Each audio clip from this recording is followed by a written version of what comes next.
Senator Brown. Thank you, Mr. Chairman. Tax reform should be about one thing: putting money in the pockets of working people in Ohio and across the country. That's what the president says he wants. That's what I want. That's what most of us in this room want. Unfortunately, that's not what this bill does. Instead, this bill, as the ranking member said, this bill hands $1 trillion to wealthy multinational corporations, some of the same corporations that have sent American jobs overseas. It asks working people to trust that somehow that money will end up increasing their wages. The only problem is it won't work, and it never has. Over the last 40 years, corporate profits have gone up, executive salaries have gone up, GDP has gone up, worker productivity has gone up. Corporations today have record amounts of cash, and the stock market continues to hit record-breaking highs. But what about the wages and the benefits of American workers who created that wealth? They've been flat, and in too many cases, they've declined. If record corporate profits or tax cuts, if record corporate profits have resulted in worker pay raises, why would corporate tax cuts be any different? History shows they won't. We've seen this game before. As the New York Times recently reported, in 2004, multinational corporations peddled a similar bill of goods on Capitol Hill. Give us a tax holiday, we'll bring all those billions of dollars back that we've stashed overseas, we'll bring it back to America, we'll create 500,000 jobs, we'll give workers significant pay increases. Congress, a decade plus ago, bought what they were selling. And in 2005, the Times reports that $299 billion did, in fact, come back from overseas, flowed back into the United States. But the jobs never came. The pay increases never came. Instead, that money went straight into the pockets of corporate executives and corporate board members and shareholders. In fact, according to the Senate's own report, the same corporations that took advantage of the tax holiday actually laid off American workers, exactly the opposite of what they promised. The top 15 corporations alone cut 20,931 American jobs, many of them in my state. At the same time, those companies, again, they promised to bring the money back, to invest, to create jobs, and pay higher wages. At the same time, those companies increased annual compensation for their top 5 executives by 27%. Wall Street got paid, American workers got cheated.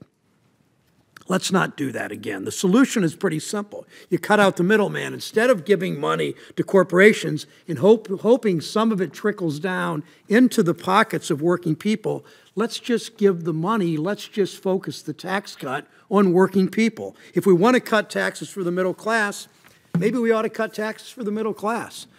That's how we grow our economy. That's how we create jobs, not through stock buybacks, giving money directly to consumers who will spend it at the gas pump, in the grocery store, in the local mall, and at car dealerships, on family vacations, at local restaurants, at sporting events. That's how you build the economy from the middle out. That's the fundamental difference on this committee from the statements today. You give tax cuts to the rich, it trickles down, and nothing really happens to build the middle class or stimulate the economy. You focus on the middle class, you aim the tax cuts at the middle class, that's how you grow the economy. People like to talk history in this committee. Look at the 1990s, 22 million private sector jobs created during the Clinton years when we focused on the middle class. The 8 Bush years, 0 net job increase. And this committee did 2 big tax cuts for the rich during the Bush years. We have a chance, Mr. Chairman, to work together in a bipartisan way to actually do real good for American workers. The middle ground's obvious. Instead of blindly doling out $1 trillion to multinational corporations who send jobs overseas, count on that with this kind of a tax code and these kinds of tax proposals they are offering. Let's target those companies that actually create good-paying jobs in the United States. That's the Patriot Corporation Act. If you keep jobs in the U.S., if you invest in American workers, if you pay decent wages and benefits, you get a lower tax rate. But if you send jobs overseas, if you take advantage of American workers, you don't get a lower tax rate. By targeting tax cuts toward those corporations who help grow our economy, we save billions of dollars that we put directly in the pockets of American workers by expanding tax cuts for the middle class.